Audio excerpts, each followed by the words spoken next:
Hi hello అందరికీ నమస్కారం. Welcome to our channel. So friends, దయచేసి ఫస్ట్ టైం మన ఛానల్ చూసినట్లయితే దయచేసి సబ్స్క్రైబ్ చేయండి. అదేవిధంగా మీ యొక్క ఫ్రెండ్స్కి ఈ యొక్క వీడియోను షేర్ చేయండి. సో ఫ్రెండ్స్, కేవలం డిగ్రీ తోటే మనకు ఆర్బీఐలో గ్రేడ్ బి ఉద్యోగులకు సంబంధించిన నోటిఫికేషన్ అయితే విడుదలైంది. సో డిగ్రీతోనే మనకు 1,50,000 రూపాయలు సంపాదించే అవకాశం అయితే మనకు ఈ యొక్క నోటిఫికేషన్ ద్వారా కల్పిస్తున్నారు. సో కాబట్టి ఎవరైతే డిగ్రీ కంప్లీట్ చేసుకున్నారో వారికి ఈ యొక్క వీడియోని అయితే షేర్ చేయండి. సో వారికి చాలా బాగా ఉపయోగపడుతుంది. ఆర్బీఐలో పనిచేసే మంచి అవకాశం అయితే లభిస్తుంది. సో ఈ యొక్క పోస్టింగ్లు కూడా మన యొక్క సొంత రాష్ట్రంలోనే ఉండే అవకాశాలు ఉంటాయి. కాబట్టి దయచేసి ఎవరైనా కూడా మేల్ అండ్ ఫీమేల్స్ కానీ తెలంగాణ, ఆంధ్రప్రదేశ్ కానీ ఏ స్టేట్ అయినా కూడా అప్లై చేసుకోవడానికైతే అవకాశం అయితే ఉంటుంది. సో దయచేసి మీ యొక్క ఫ్రెండ్స్కి ఈ యొక్క వీడియోని అయితే షేర్ చేయండి. సో దీనికి సంబంధించిన ఆన్లైన్ అప్లికేషన్ రిజిస్ట్రేషన్ ప్రాసెస్ అనేది మనకు స్టార్ట్ అయిపోయింది. సో April 29 అంటే ఈ రోజు నుంచి మనకి ఈ యొక్క అప్లికేషన్ అనేది స్టార్ట్ అయిపోయింది. కాబట్టి సో వెంటనే ఈ యొక్క అప్లికేషన్ సంబంధించి ప్రాసెస్ని స్టార్ట్ చేయండి. లాస్ట్ మినిట్ వరకు వెయిట్ చేయకుండా వెంటనే స్టార్ట్ చేస్తే మీకు లాస్ట్ మినిట్ రష్లో ఇబ్బంది కాకుండా ఉంటుంది. సో దీనికి సంబంధించిన లాస్ట్ డేట్ వచ్చేసి మనకు May 20 వరకు అయితే ఉంటుంది. May 20 సాయంత్రం 6 గంటల వరకు అయితే ఈ యొక్క అప్లికేషన్ అనేది మనకు ఆన్లైన్లో ఉంటుంది. సో ఈ యొక్క అప్లికేషన్ మనకి ఎండ్ అయిన తర్వాత మనకి ఈ యొక్క ఛాన్స్ అనేది గోల్డెన్ ఆపర్చునిటీ మనం మిస్ అయ్యే వాళ్ళు అవుతాం. కాబట్టి దయచేసి లాస్ట్ మినిట్ రష్ కోసం వెయిట్ చేయకుండా వెంటనే ఈ యొక్క అప్లికేషన్ ప్రాసెస్ని స్టార్ట్ చేయండి. సో ఈ నోటిఫికేషన్ సంబంధించి ఎగ్జామినేషన్ సంబంధించిన ప్రాసెస్ చూసినట్లయితే మనకు సో ఎగ్జామినేషన్ ప్రాసెస్లో మనకి phase 1లో ఆన్లైన్ ఎగ్జామినేషన్ ఉంటుంది. అది కూడా మనకి officers grade B DR general సంబంధించిన ఉద్యోగాలకు సంబంధించిన దాంట్లో. అండ్ phase 2లో వచ్చేసినట్లయితే మనకి పేపర్ 1 and 2 and 3 పేపర్ కూడా ఉంటుంది. మొత్తం కూడా మనకి ఆన్లైన్ ఎగ్జామినేషన్ అయితే ఉంటుంది. సో ఈ రెండు ఎగ్జామినేషన్ వచ్చేసి ఒకటి మనకు June 13 రోజు స్టార్ట్ చేస్తారు. అదేవిధంగా మనకి సెకండ్ ఫేజ్ వచ్చేసి మనకు July 25 రోజు అయితే మనకు కండక్ట్ చేస్తారు. అదేవిధంగా ఆఫీసర్స్ గ్రేడ్ బిలో డిఈపిఆర్ సంబంధించిన ఉద్యోగానికి సంబంధించి మనకి phase 1 పేపర్ 1 అండ్ పేపర్ 2కి సంబంధించి ఆన్లైన్ ఎగ్జామినేషన్ అయితే ఉంటుంది. ఈ యొక్క ఎగ్జామినేషన్ వచ్చేసి మనకు June 14 రోజు అయితే కండక్ట్ చేస్తారు. అదేవిధంగా phase 2కి సంబంధించి పేపర్ 1 అండ్ పేపర్ 2కు రిటన్ ఎగ్జామినేషన్ వచ్చేసి మనకు July 26 అండ్ 2026 రోజు అయితే మనకు కండక్ట్ చేస్తారు. అదేవిధంగా ఆఫీసర్స్ గ్రేడ్ బి డిఆర్డిఎస్ఎంఐఎం సంబంధించిన దాంట్లో phase 1 అండ్ phase 2కి సంబంధించిన ఎగ్జామినేషన్ అయితే ఉంటుంది. దీంట్లో మనకి పేపర్ 1 ఆన్లైన్ ఎగ్జామినేషన్ ఉంటుంది. Paper 2 and paper 3 online examination అయితే ఉంటుంది. సో ఈ రెండు ఎగ్జామినేషన్స్ వచ్చేసి కూడా మనకి July 26 రోజు అయితే మనకి ఎగ్జామినేషన్ అయితే కండక్ట్ చేస్తారు. సో ఈ విధంగా ఈ యొక్క ఎగ్జామినేషన్ సంబంధించి మనకు phase 1 అండ్ phase 2కి సంబంధించిన దాంట్లో ఎగ్జామినేషన్ అయితే ఉంటుంది. ఒకటి మనకు మనకు ఎగ్జామినేషన్ అయితే కండక్ట్ చేస్తారు.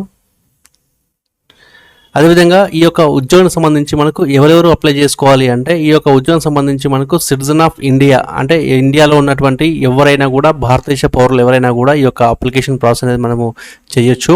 అదేవిధంగా సబ్జెక్ట్ ఆఫ్ నేపాల్ ఉన్నా కూడా, సబ్జెక్ట్ ఆఫ్ భూటాన్ ఉన్నా కూడా, అంటే నేపాల్ నుంచి మన దగ్గరికి వచ్చి సెటిల్ అయిన వారు, అదేవిధంగా భూటాన్ నుంచి వచ్చి మన దగ్గర సెటిల్ అయిన వారు, అది కూడా మనకు 1 January 1962 కంటే ముందు వచ్చి మనం సెటిల్ అయిన వారు ఎవరైతే ఫ్యామిలీస్ ఉన్నారో వారు అందరూ కూడా ఈ యొక్క నోటిఫికేషన్ సంబంధించి ఆన్లైన్లో అప్లై అయితే చేసుకోవచ్చు.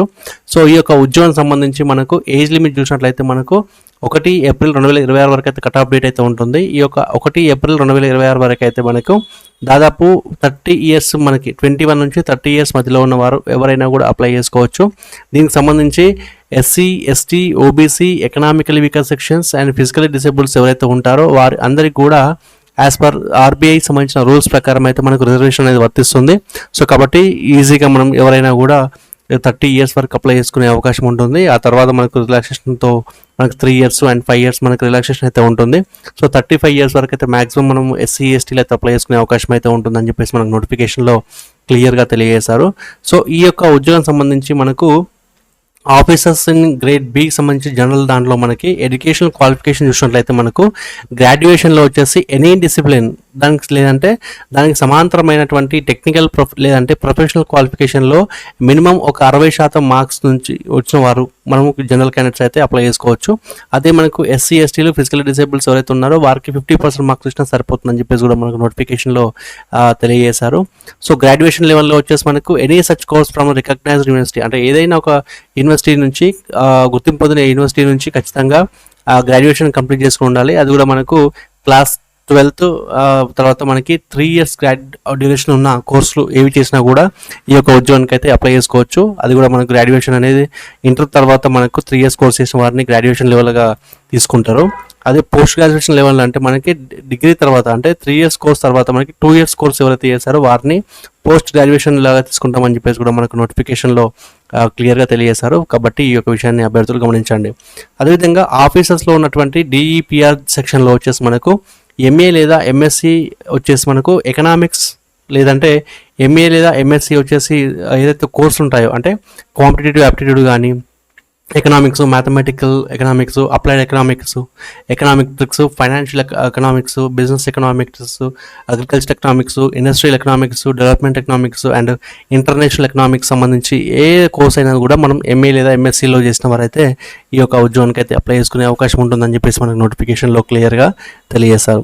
అదేవిధంగా మనకి ఆఫీసర్స్ వచ్చేసి మనకు డిఎస్ఐఎం సంబంధించిన దాంట్లో గ్రేడ్ బి ఉద్యోగానికి సంబంధించి మనకు మాస్టర్స్ డిగ్రీలో మినిమం 55% మార్క్స్ పాస్ అయిన వారైతే ఈ యొక్క ఉద్యోగానికి అయితే అప్లై చేసుకోవచ్చు అని చెప్పేసి మనకు నోటిఫికేషన్లో తెలియజేశారు.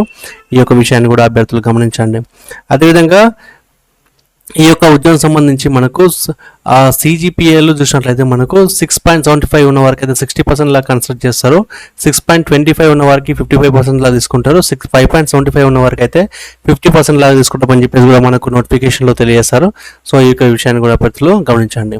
సో ఈ యొక్క ఉద్యోగం సంబంధించి మనకు అటెంప్ట్స్ చూసినట్లయితే మనకి ఆల్రెడీ 6 times ఫర్ phase 1 ఎగ్జామినేషన్స్కి ఎవరైతే ఉంటారో వాళ్ళు ఎలిజిబుల్ కాదు అని చెప్పేసి కూడా మనకు నోటిఫికేషన్ తెలియజేశారు. సో ఇంతకుముందు మనకు 6 సార్లు ఫస్ట్ ఫేజ్లో అటెండ్ అయ్యి ఫెయిల్ అయిన వారు ఎవరైతే ఉన్నారో వారు ఈ యొక్క నోటిఫికేషన్కి ఎలిజిబుల్ అయితే కాదు. సో అదేవిధంగా ఎస్సీ ఎస్టీలకు ఓబీసీ క్యాండిడేట్స్ ఎవరైతే ఉన్నారో వారికైతే మనకు SC ST OBC economical weaker section physical disciples category ఉన్నారో వారికి ఇచ్చిన పోస్టులలో ఖాళీ లేకున్నా కూడా వారికి ఫీ రీంబర్స్మెంట్ అనేది అంటే ఫీ ఎగ్జామినేషన్ అనేది వర్తిస్తుందని చెప్పేసి కూడా మనకు నోటిఫికేషన్ తెలియజేశారు. సో ఎవరైనా ఏ పోస్ట్కైనా అప్లై చేసుకోవచ్చు, కానీ అక్కడ పోస్ట్ వేకెంట్ లేకున్నా కూడా వారికి అప్లికేషన్ ప్రొసీజర్లో మనకి ఎగ్జామినేషన్ ఫీకి సంబంధించిన డిస్కౌంట్ అనేది లభిస్తుందని చెప్పేసి కూడా మనకు నోటిఫికేషన్లో క్లియర్గా తెలియజేశారు. అదేవిధంగా ఈ నోటిఫికేషన్ సంబంధించి మనకు దేశవ్యాప్తంగా ఉన్నటువంటి ఆర్బీఐ దాంట్లో మనకి ఉద్యోగ అవకాశాలు అయితే ఉంటాయి. సో ఈ యొక్క ఉద్యోగానికి సంబంధించి సెలక్షన్ స్కీమ్ చూసినట్లయితే మనకి సెలక్షన్ స్కీమ్ వచ్చేసి మనకు ఆన్లైన్ లేదంటే రిటర్న్ ఎగ్జామినేషన్లో phase 1 అండ్ phase 2లో అండ్ ఇంటర్వ్యూలో వచ్చిన ఆధారంగా మనకి ఈ యొక్క ఉద్యోగానికి సంబంధించిన సెలక్షన్ ప్రాసెస్ జరుగుతుంది. సో కాబట్టి ఎక్కడ కూడా పైరవీలకు తావు లేకుండా ఈ యొక్క ఎగ్జామినేషన్ ఈ యొక్క సెలక్షన్ ప్రాసెస్ అంతా కూడా మనకు జరిగిపోతుందని చెప్పేసి కూడా మనకు నోటిఫికేషన్లో తెలియజేశారు. ఒకవేళ ఎవరైనా ప్రీ ట్రైనింగ్ అనమాట, సో ప్రీ ఎగ్జామినేషన్ ట్రైనింగ్ తీసుకుందాం అనుకుంటే కనుక ఎస్సీలు కానీ ఎస్టీలు కానీ ఓబీసీలు కానీ ఫిజికల్ డిసేబుల్స్ ఎవరైతే ఉన్నారో వారికి ప్రీ ఎగ్జామినేషన్ ట్రైనింగ్ అనమాట. సో ఎగ్జామినేషన్ కంటే ముందు ఒక 10 days మనకు ప్రీ ఎగ్జామినేషన్ ట్రైనింగ్ అనేది ఆటోమేటిక్ మనకు ఆర్బీఐ నుంచి మనకు ఫ్రీగా ప్రొవైడ్ చేస్తారు. సో దానికి సంబంధించింది మనము అప్లికేషన్ ప్రాసెస్లోనే మనము ఆ యొక్క ఆప్షన్ని చూస్ చేసుకోవాల్సి వస్తుంది. ఒకవేళ మీకు ఇంట్రెస్ట్ ఉంటే కనుక ఖచ్చితంగా దాన్ని ఎస్ అని పెట్టండి. ఆ తర్వాత మీకు మీ యొక్క లోకల్ సిటీ ఏదైతే ఉంటుందో ఆ యొక్క సిటీలో మనకు ఈ యొక్క కోర్స్ అనేది కండక్ట్ చేస్తారు. సో దాన్ని మీరు ఫ్రీగానే యూటిలైజ్ చేసుకోవచ్చు. మరి ఈ యొక్క అప్లికేషన్ ఛార్జెస్ చూసినట్లయితే మనకు ఎస్సీలు ఎస్టీలు ఫిజికల్ డిసేబుల్స్ ఎవరైతే ఉన్నారో వారికి ఇంటిమేషన్ ఛార్జెస్ కింద మనకి ₹100 ప్లస్ 18% GST అనేది మనకు పే చేస్తారు. అంటే ₹118 అప్లికేషన్ ఫీ కింద మనం పే చేయాల్సి ఉంటుంది. అదేవిధంగా జనరల్ క్యాండిడేట్స్ కానీ ఓబీసీలు కానీ ఎకనామికల్ వీకర్ సెక్షన్స్ ఎవరైతే ఉంటారో వారికి ఈ యొక్క ఇంటిమేషన్ ఛార్జెస్తో కలుపుకొని మనకు ₹850 ప్లస్ 18% GSTకి మనం ఫీ పే చేయాల్సి ఉంటుందని చెప్పేసి కూడా మనకు నోటిఫికేషన్లో తెలియజేశారు. ఒకవేళ ఆర్బీఐలో పనిచేసినటువంటి స్టాఫ్ ఎవరైతే ఉన్నారో వారు ఈ యొక్క అప్లికేషన్ చేస్తే కనుక వారికి ఎగ్జామినేషన్ ఫీ లేకుండానే ఇంటిమేషన్ ఫీజ్ లేకుండానే అప్లై చేసే అవకాశాన్ని మనకు ఆర్బీఐ కల్పిస్తుందని చెప్పేసి మనకు నోటిఫికేషన్లో క్లియర్గా తెలియజేశారు. సో ఈ యొక్క ఉద్యోగానికి సంబంధించి అప్లికేషన్ ప్రాసెస్ మనకి ఏ విధంగా ఉంటుంది అంటే, సో ఇక్కడ మనకు స్క్రీన్ పైన కనిపిస్తున్నటువంటి ఈ యొక్క ఆర్బీఐ సంబంధించిన వెబ్సైట్లో లేదంటే ఇక్కడ RBI.org.in అనే వెబ్సైట్లో మనం క్లిక్ చేసిన తర్వాత మనం అప్లికేషన్ ప్రాసెస్ని కంప్లీట్ చేయొచ్చు. సో లేదంటే మీరు అప్లికేషన్ సంబంధించి ఎలాంటి డౌట్స్నా కూడా మీరు ఖచ్చితంగా కామెంట్ సెక్షన్లో అడగచ్చు. సో మీకు ప్రతి ఒక్క ఇన్ఫర్మేషన్ కూడా నేను ఆన్సర్ అయితే చేస్తాను.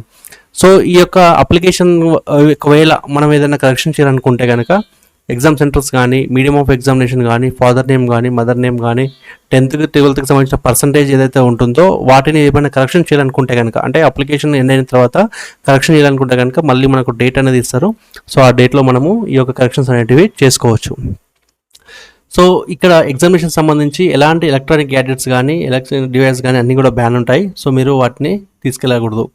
అదేవిధంగా ఈ యొక్క ఉద్యోగం సెలెక్ట్ అయితే కనుక ప్రతి ఒక్క అభ్యర్థికి అన్ని అలవెన్స్తో కనుక్కొని దాదాపు 1,54,000 రూపాయల 936 రూపాయలు సంపాదించే అవకాశం అయితే మనకు ఈ నోటిఫికేషన్ ద్వారా కల్పిస్తున్నారు. సో ఇది మనకు హౌస్ రెంటల్ అలవెన్స్ లేకుండానే ఈ యొక్క శాలరీ అయితే ఉంటుంది. ఒకవేళ మీకు హౌస్ రెంటల్ అలవెన్స్ రావాలి అనుకుంటే కనుక 50% పే చేస్తారు. అది కూడా మనకు ఆ బ్యాంకు మనకు అకామిడేషన్ ప్రొవైడ్ చేయకపోతే, ఒకవేళ సో బ్యాంకు మనకి అకామిడేషన్ ప్రొవైడ్ చేస్తే మనకు 50% హెచ్ఆర్ఏ అనేది ఉండదు. ఒకవేళ ప్రొవైడ్ చేయకపోతే మాత్రం 50% హెచ్ఆర్ఏ మనకు ఈ యొక్క హెచ్ఆర్ఏ కింద మనకు పే చేస్తుందని చెప్పేసి కూడా మనకు నోటిఫికేషన్లో క్లియర్గా తెలియజేశారు. సో ఈ యొక్క ఎగ్జామినేషన్ సంబంధించి ఆన్లైన్ ఎగ్జామినేషన్ సెంటర్స్ వచ్చేసి మనకు అన్ని స్టేట్లలో కూడా ప్రధానమైనటువంటి స్టేట్స్ ఏవైతే ఉన్నాయో ఆ యొక్క స్టేట్స్లలో మనకు ఎగ్జామినేషన్ అనేది ఉంటుంది. సో అండమాన్ నికోబార్, ఆంధ్రప్రదేశ్, అరుణాచల్ ప్రదేశ్ అండ్ అస్సాం, బీహార్ సంబంధించిన ఏవైతే స్టేట్స్ ఉన్నాయో ఆ యొక్క స్టేట్స్లలో కంప్లీట్గా మనకి ఈ యొక్క ఎగ్జామినేషన్ అనేది ఉంటుంది. కాబట్టి ఈ యొక్క ఎగ్జామినేషన్కి ఈజీగా మీరు అప్లై చేసుకోవచ్చు. సో ఈజీగా ఎగ్జామినేషన్ అనేది మీరు కనెక్ట్ చేయొచ్చు. సో మీకు అప్లికేషన్ సంబంధించి మీకు ఎలాంటి డౌట్స్ ఉన్నా కూడా ఖచ్చితంగా మీరు కామెంట్ సెక్షన్లో అడగండి. ప్రతి ఒక్క ఇన్ఫర్మేషన్ కూడా నేను వాటికి ప్రొవైడ్ చేస్తాను. సో దీనికి ఎలాంటి టెన్షన్ లేదు. ఈ యొక్క నోటిఫికేషన్ సంబంధించి ఎలాంటి డౌట్స్ ఉన్నా కూడా ఖచ్చితంగా మీరు కామెంట్ సెక్షన్లో అడగచ్చు. వాటికి నేను ప్రతి ఒక్క క్వశ్చన్ కామెంట్ కూడా సమాధానం అందిస్తాను. సో ఫ్రెండ్స్, ఇది మనకు ఈరోజు ఆర్బీఐకి సంబంధించిన దాంట్లో గ్రూప్ బి ఉద్యోగులకు సంబంధించిన నోటిఫికేషన్. సో ఈ నోటిఫికేషన్ కనుక నచ్చినట్లయితే ఖచ్చితంగా లైక్ చేయండి. అదేవిధంగా మీ యొక్క ఫ్రెండ్స్కి షేర్ చేయండి. సో ఈ నోటిఫికేషన్ సంబంధించి ఎలాంటి డౌట్స్ కూడా కామెంట్ సెక్షన్లో కామెంట్ చేయండి. సో ఇది ఈరోజు మనకు లేటెస్ట్ నోటిఫికేషన్. మళ్ళీ ఒక నోటిఫికేషన్ మళ్ళీ ముందుకు వస్తున్నాం. నమస్తే, జై హింద్.